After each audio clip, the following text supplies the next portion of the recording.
2020년 3월 11일 무슨 날일까요?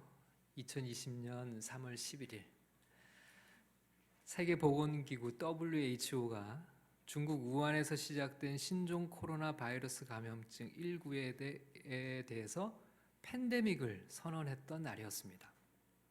팬데믹이라는 말은 전염병이 2개 이상의 대륙에서 발생해서 전 세계적으로 유행하고 있는 상태를 가리키는 말이라고 하죠. 지금으로부터 정확하게 2년 전의 일입니다. 학생들의 개학은 연기되고 교회도 예배를 중단하는 초유의 사태가 일어났었죠. 지금도 여전히 진행형이고요. 어제 긴급하게 기도 부탁을 우리 교우들에게 드렸습니다. 정필도 목사님 코로나에 감염되어 치료받고 계신 지 벌써 한참이 되었는데요. 잘 회복하고 계신 줄만 알고 있었는데 갑자기 많이 안 좋으시다는 안타까운 소식이 들려와서 우리 모두 걱정을 많이 하고 있죠. 코로나가 아니라면 지금도 전 세계를 다니시면서 말씀을 전하고 계실 텐데 말입니다. 지난 2년을 돌아보면 이런 마음 아픈 일들이 얼마나 많았습니까? 코로나로 갑자기 세상을 떠난 이들은 얼마나 많은가요? 가족들은 임종을 지켜보지도 못할 뿐만 아니라 장례도 제대로 치를 수가 없었습니다. 예방 백신을 맞고 부작용으로 세상을 떠난 젊은이들은 또 얼마나 많은가요? 젊은이들이 그렇게 허무하게 세상을 떠났으니 그 부모의 심정을 누가 헤아릴 수 있겠습니까? 사회적 거리두기로 영업이 제한돼서 엄청난 경제적 손실을 떠안아야 했던 자영업자들은 또 얼마나 많습니까? 경기 침체로 일자리를 잃고 생활고에 시달리는 이들도 부지기수죠. 이루 헤아릴 수 없이 많은 이들이 이 팬데믹 시대를 고통 가운데 살아가고 있습니다. 이 시대를 그럼 우리 그리스도인들은 어떤 자세로 살아가야 하는가? 또 우리 자신에게 던지지 않을 수 없는 질문이죠. 그리고 성경은 무엇이라고 말씀을 하고 있을까? 자, 오늘 말씀 속에서 그 질문에 대한 해답을 함께 찾아보고자 합니다. 말씀의 은혜가 우리 모두에게 임할 수 있기를 주님의 이름으로 축복합니다. 자, 첫 번째로 기억할 사실이 있습니다. 환자를 배려하는 자세를 가져야 한다는 사실입니다. 코로나에 감염이 되었던 사람들의 이야기를 들어보니까요, 그분들이 코로나 확진을 받고 나서 가장 힘들었던 것이 무엇인가에 대해서 이렇게 이야기를 해요. 내 몸이 아픈 것도 물론 힘든 일이었지만 자신 때문에 다른 사람들에게 피해를 끼쳤다는 사실이 훨씬 더 고통스러웠다고 말해요. 자기 때문에 다른 사람들이나 직장에 피해를 끼친 것이 너무 죄책이 든다는 거죠.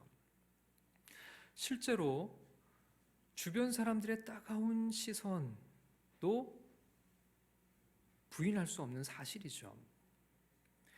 지금이야 워낙에 확진자가 많이 쏟아져 나오니까 이런 부분에서 사람들이 덜 예민해졌지만 한참 동안은요, 어디에서 누가 확진이 되었다거나 확진자가 나왔다거나 확진자의 동선이 어떻다고 알려지면 사람들의 비난이 마구마구 쏟아졌죠.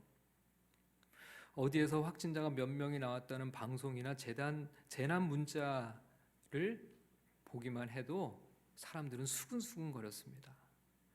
동선만 조금 겹쳐도 문의 전화, 항의 전화가 폭주했고요. 환자들은 몸도 힘든데 이렇게 사생활까지 다 털리면서 심적인 고통도 너무 심했죠. 코로나에 걸렸던 사람들은 회복이 된 이후에도 사람들이 이런 낙인 때문에 한동안 마음의 상처를 받는 경우도 적지 않이 많이 있었습니다. 그런데 성경은 이런 전염병의 문제가 있을 때 상당히 환자의 입장에서 접근을 하고 있는 것을 발견할 수 있어요. 자, 우리가 읽은 레위기 본문, 이 본문에서 전염병 문제를 다루고 있는데요. 자, 본문에 등장하는 병은 어떤 병일까요? 3절을 같이 읽어보겠습니다. 시작. 제사장은 그 피부의 병을 진찰할지니 환부의 털이 휘어졌고 환무가 피부보다 우묵하여졌으면 이는 나병의 환부라. 제사장이 그를 진찰하여 그를 부정하다 할 것이요. 자, 여기서 나병의 환부라는 표현이 있죠. 나병이라는 말을 요즘은 잘 쓰지 않는데요. 뭐라고 바꿔 부르죠? 한센병이라고 부릅니다. 본문에서 번역된 이 나병. 자, 이것이 오늘 우리가 부르는 한센병일까요? 그런데 이 본문에서 나병이라고 번역한 히브리어 단어를 짜라아트라고 하는 단어인데, 근데 이 짜라아트는 정확하게 나병으로 번역할 수 있는 단어가 아니에요.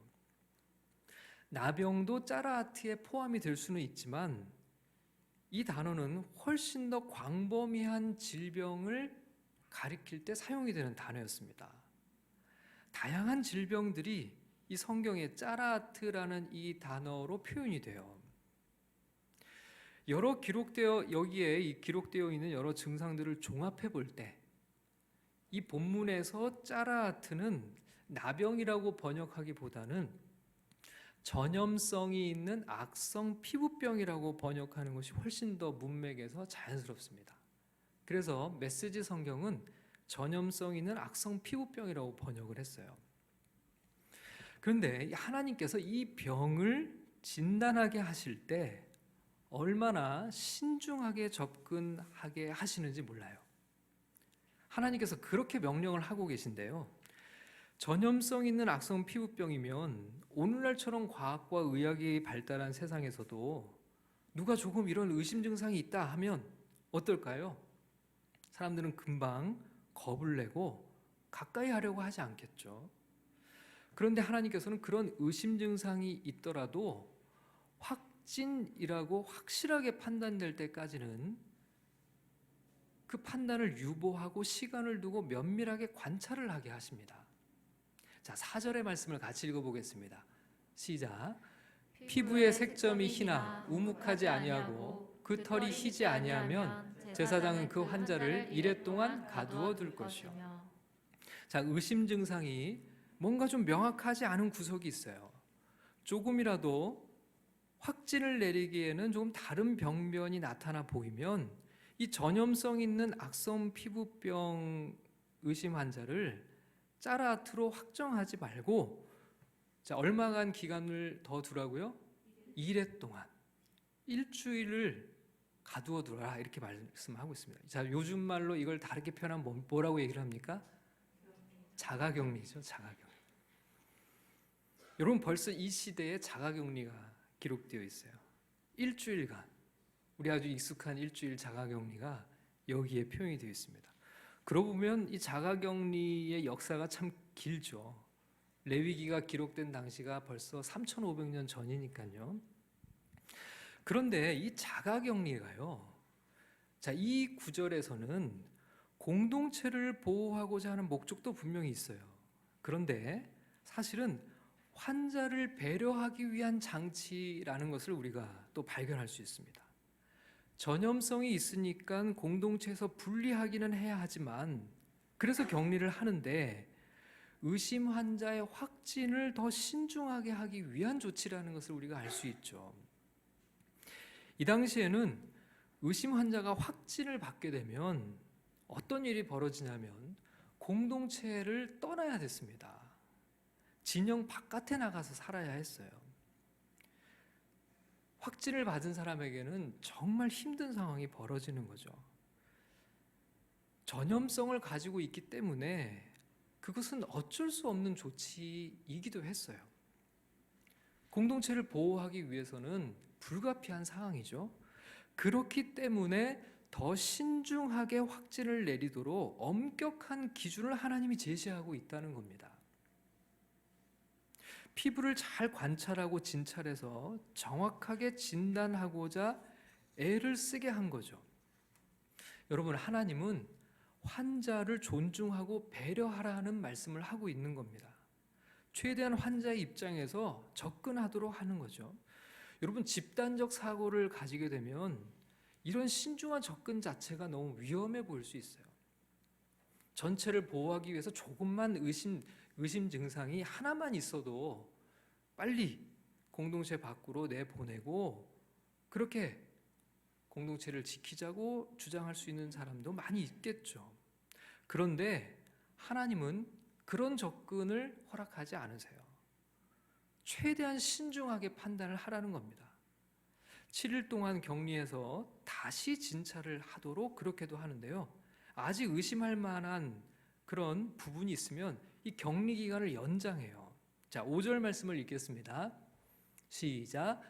이래 만에 제사장이 그를 진찰할지니 그가 보기에 그 환부가 변하지 아니하고 병색이 피부에 퍼지지 아니하였으면 제사장이 그를 또 이래 동안을 가두어 둘 것이며.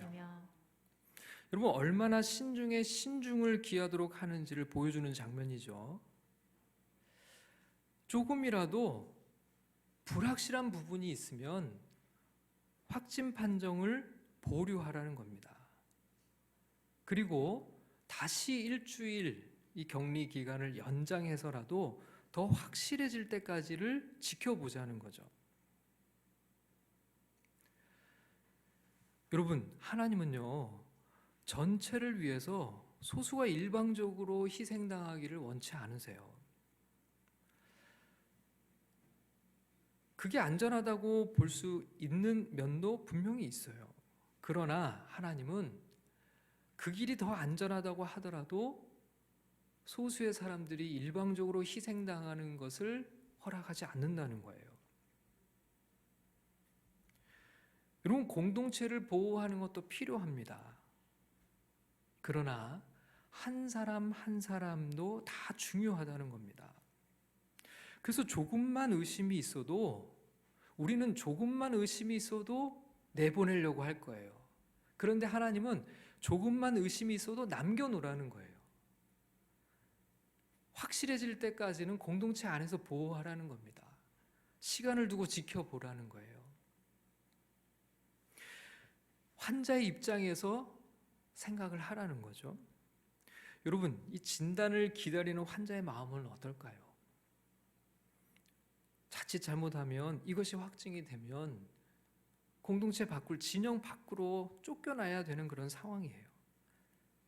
그런데 하나님은 그 마음을 헤아리고 계신 거죠. 그래서 확실할 때, 확실해지기 전에는 계속 확진을 최대한 신중하게 보류하게 하신 겁니다. 자, 그렇게 다시 7일을 격리하면서 시간을 보내고 나서 자, 재진찰을 또 해야 하는데요. 6절 말씀을 함께 읽겠습니다. 자, 시작. 이래 만에 제사장이 또 진찰할지니 그 환부가 없어졌고 넓어졌고 병색이 피부에 퍼지지 아니하였으면 피부병이라. 제사장이 그를 정하다 할 것이요 그의 옷을 빨 것이라. 그리하면 정하리라. 여러분, 7일의 격리 기간이 다시 연장이 됐고 이제 끝이 났습니다. 자, 그러면 이제 세 번째 진찰을 하라는 거예요. 여기서 증상이 좋아지고 있는 것이 확인이 되면 제사장은 깨끗하다고 판정을 내리라고 얘기를 합니다. 자, 이제 드디어 격리가 해제되는 거예요.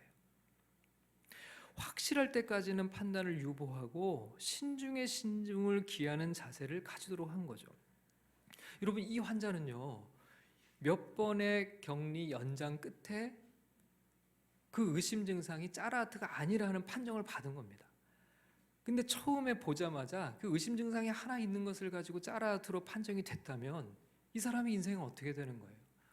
이 사람은 공동체 밖으로 쫓겨나서 거기서 이제 완전히 정말 짜라트 환자로 그냥 그렇게 살아야 하는 그런 부분이 있는 거죠. 그런데 하나님께서 그렇기 때문에 신중에 신중을 기하도록 환자의 입장에서 한 사람을 소중하게 여기도록 그렇게 하시라는 거예요.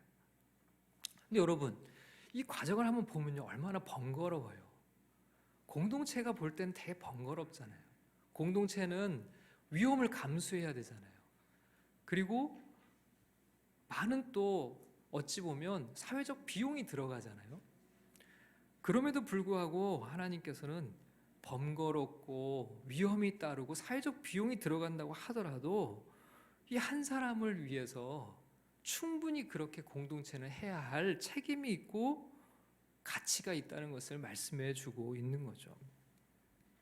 여러분, 아무리 격리를 했더라도 전염성이 있는 의심 환자가 공동체 안에 있다는 것을 사람들은 좋아할 리가 없겠죠. 위험하니까 빨리 진영 밖으로 어서 결정을 내리고 내보내라고 다그치는 사람들이 왜 없겠습니까?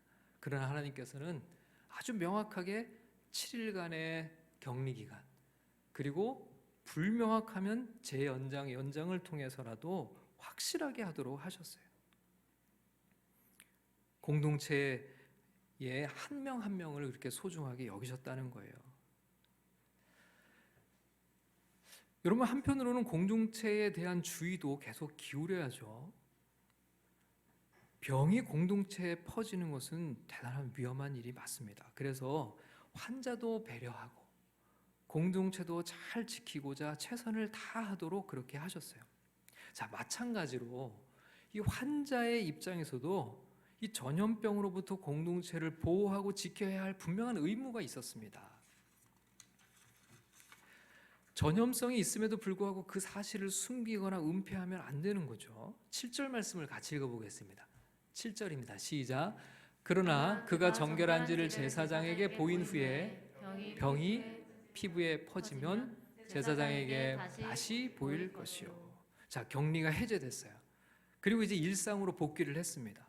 자, 그 다음에 이 사람에게는 어떤 의무가 주어지냐면 자기의 그 피부를 스스로 계속 관찰해야 할 의무가 있었어요. 자가 검진을 해야 되는 거죠. 요즘 학교 가기 전에 자가 검진하고 보내야 되잖아요. 열이 있나 없나 보내야죠. 근데 그거를 성실하게 하라는 거예요. 왜요? 공동체를 지키기 위해서라는 거예요. 혹시라도 자기를 잘 관찰하다가 이전의 그 병변이 다시 번지기 시작하면 그것을 지체하거나 은폐하지 말고 바로 제사장에게 가서 보이라는 겁니다. 자칫 잘못했다가 이 전염성 있는 악성 피부병이 공동체에 퍼질 수 있는 위험이 있기 때문에 그런 거죠. 여러분, 이 전염병이라는 것이 한번 퍼지면 얼마나 위험한지를 우리 모두가 다 겪지 않았습니까? 처음 중국에서 코로나 바이러스가 우한에서 발견됐을 때 늘 아쉬움이 있잖아요. 그때 좀 더 중국에서 빨리 이 사실을 알리고 빨리 조치를 했다면 어땠을까? 근데 중국은 초기에는 그 사실을 은폐하기 바빴고 그 사이에 이미 전 세계로 번진 이후에 더 이상 걷잡을 수 없는 상황이 됐죠. 여러분, 성경은 이 전염병의 위험성을 알기에 의심 환자는 스스로를 잘 관찰하다가 이상이 생기면 바로 제사장에게 보이라고 그렇게 말씀하셨어요. 여러분, 힘든 이 시기를 보내면서 서로가 서로를 배려하라는 거죠. 공동체만 우선시해서 의심만 생겨도 배척하고 밀어내려고 하지 말라고 하시고요. 한 사람의 인격과 인생이 달린 문제니 신중에 신중을 기하여 판단하고 명확한 증거가 있을 때까지는 함부로 결론을 내리지 말라고 말씀하셨죠. 철저하게 환자의 입장에서 배려하고 존중하라는 겁니다. 마찬가지로 환자는 공동체를 지키기 위해서 최선을 다하라는 겁니다. 전염성이 있으니 자가격리도 감수해야 하고요. 격리가 해제된 이후에도 스스로를 잘 관찰하다가 조금이라도 의심 증상이 다시 생기면 즉시 제사장에게 알리고 진찰을 받으라는 거예요. 그렇게 공동체를 지키고 보호하는 데 힘쓰라는 거죠. 서로가 함께 배려하고 함께 보호하고 지키는 그런 자세, 팬데믹 시대를 살아가는 우리 그리스도인들에게 하나님은 바로 그런 자세를 가지라고 가르치고 계신 겁니다. 자, 두 번째로 기억할 것은 사명자는 희생을 감수할 수 있어야 한다는 겁니다. 여러분, 본문에 등장하는 단어 이 짜라트는 전염성 있는 악성 피부병이라고 했죠. 여러분, 사실 오늘날처럼 무슨 방호복이 있는 것도 아니고 KF94 마스크도 없고 장갑도 없고 손소독제도 없던 이런 시대에 진찰을 담당해야 했던 제사장은 고스란히 감염의 위험에 노출이 될 수밖에 없었어요. 여러분, 의심이 생길 때마다 누구를 찾아가라고 성경이 말씀할까요? 자, 2절 말씀을 같이 읽어보겠습니다. 시작. 자, 2절입니다. 시작. 만일 사람이 그의 피부에 무엇이 돋거나 뾰루지가 나거나 색점이 생겨서 그의 피부에 나병 같은 것이 생기거든 그를 곧 제사장 아론에게나 그의 아들 중 한 제사장에게 데리고 갈 것이요. 자, 누구에게 데리고 가야 됩니까? 제사장이죠. 제사장은 이들을 진찰해야 합니다. 오면 반드시 진찰을 해야 할 의무가 있어요. 여러분, 앞서서도 살펴봤지만 진찰은 대충 이루어지지 않았습니다. 조금만 의심이 있어도 확진을 미루고 재진을 했어요. 여러분, 성경은 증상을 아주 세밀하게 살피라고 합니다. 자세히 보라는 거죠. 그러면 그럴수록 어떻습니까? 이 제사장들은 위험에 노출될 빈도가 많아지죠. 그런데 여러분, 이 레위기 13장, 이 전염병을 다루고 있는 레위기 13장에 제사장이라는 단어가 56차례 나옵니다. 그만큼 이 전염병 사태에서 제사장의 역할은 큰 거죠. 제사장이 본다, 제사장이 진찰한다는 표현이 13장에만 20번이나 등장해요. 병이 의심되면 제사장을 찾아가야 합니다. 제사장은 유심히 관찰하고 들여다봐야 했습니다. 감염의 위험을 무릅쓰고 자신의 사명을 다해야 하는 거죠. 공동체도 지키고 환자도 지키기 위해 사명자는 희생을 감수할 수 있어야 한다는 거였습니다. 여러분, 지난 주일 말씀에 오늘날 누가 사명자라고 했습니까? 누가 제사장이라고 했죠? 바로 우리 모든 그리스도인이라고 그랬습니다. 여러분, 오늘 이 본문의 말씀은 우리에게 아주 중요한 하나님의 메시지를 전해주죠. 이런 유행병이 퍼지는 이 시기를 우리 그리스도인들은 어떤 역할을 감당하며 살아야 하는가라고 하는 것을 말씀하고 있는 겁니다. 물론 우리가 직접 진찰을 하거나 어떤 의학적인 행동을 하지는 않습니다.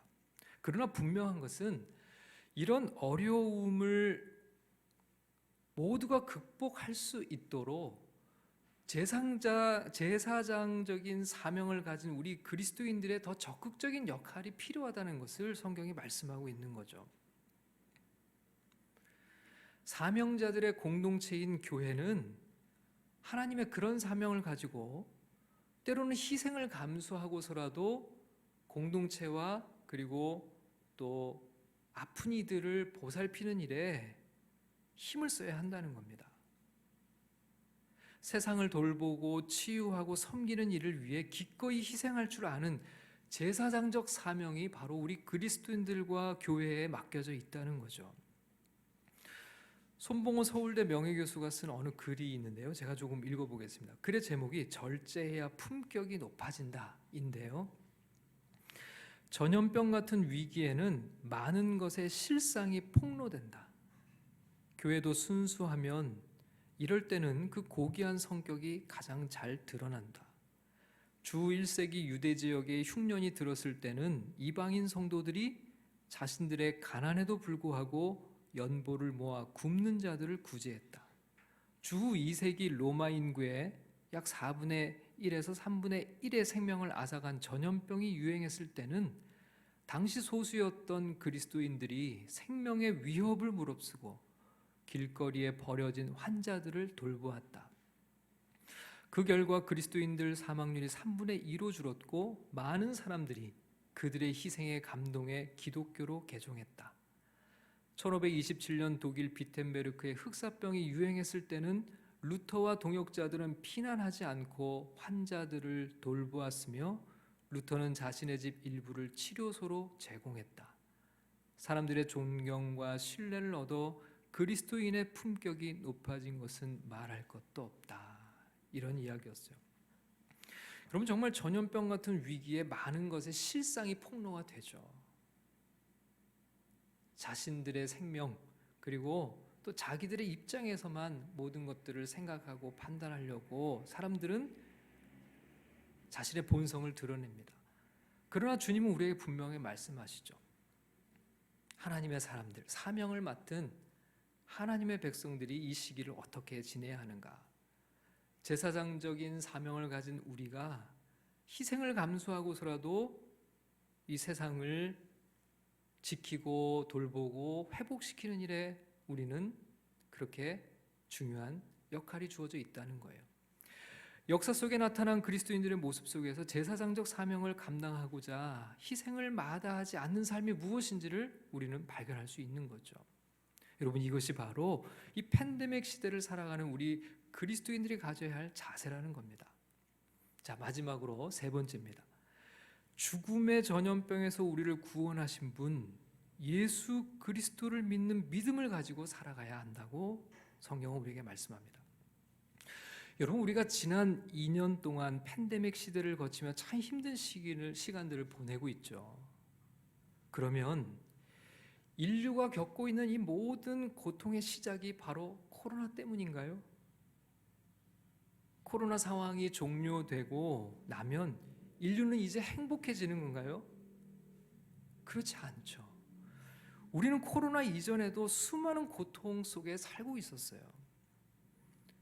코로나 이 팬데믹이 끝난다고 해도 인간의 실존은 크게 달라지지 않습니다. 여러분, 모든 질병과 마찬가지로 지금 우리가 겪고 있는 이것은 단지 죽음의 증상들일 뿐이에요. 죽음의 기원을 살피지 않고서는 우리가 겪는 이 팬데믹 상황의 고통의 원인을 우리는 정확하게 파악할 수가 없어요. 여러분, 죽음이 어디에서 시작했습니까? 바이러스 때문인가요? 아닙니다. 인간이 하나님을 떠난 죄에서 시작이 된 것이죠. 이미 우리는 에덴 동산에서부터 죽음의 전염병 속에서 인류는 살아왔어요. 여러분, 이것이 인간의 모습이죠. 이런 의미에서 코로나가 팬데믹이라면 죽음은 엔데믹입니다. 여러분, 엔데믹이라는 말은 무슨 말인가요? 종식되지 않고 고착화된 감염병이라고 하더군요. 여러분, 하나님을 떠난 인간 안에는 이 죄라는 엔데믹이 자리 잡고 있어요. 종식되지 않은 채 우리 인간을 죽음으로 몰아가는 바로 죄의 문제가 있는 것이죠. 이렇게 인간은 죽음이라는 죄의 대가를 피할 길이 없습니다. 단지 어떤 방식으로 죽음을 맞이하느냐의 차이가 있을 뿐이죠. 우리는 모두가 죽음이라는 이 전염병을 피할 길이 없습니다. 그런데 이런 상황을 종식시키고자 오신 한 분이 있죠.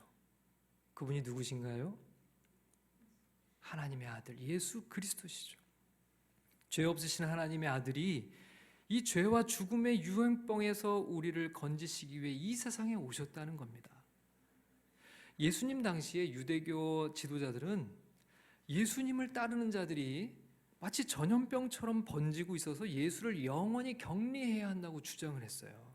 요한복음 11장 48절에서 50절까지 말씀 우리 같이 한번 읽어보겠습니다. 시작.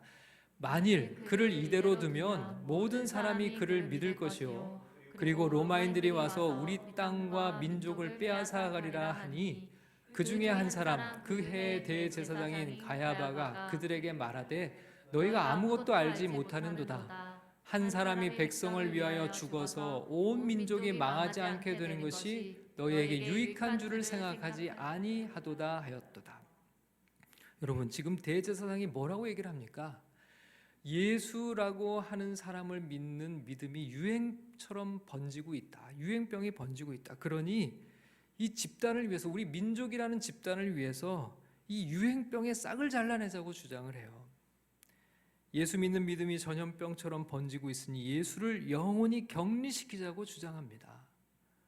이들이 생각해낸 예수의 격리 방법이 무엇이었습니까? 예수를 십자가에 못 박아 죽이는 것이었죠. 그렇게 예수는 십자가 위에서 죽임을 당했습니다. 그런데 이 예수를 하나님이 어떻게 하셨습니까? 다시 살리셨어요.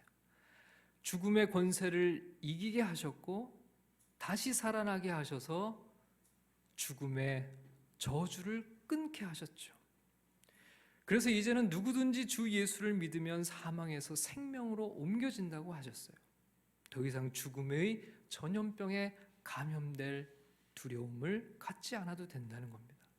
여러분, 정말 무서운 것은 코로나가 아니에요.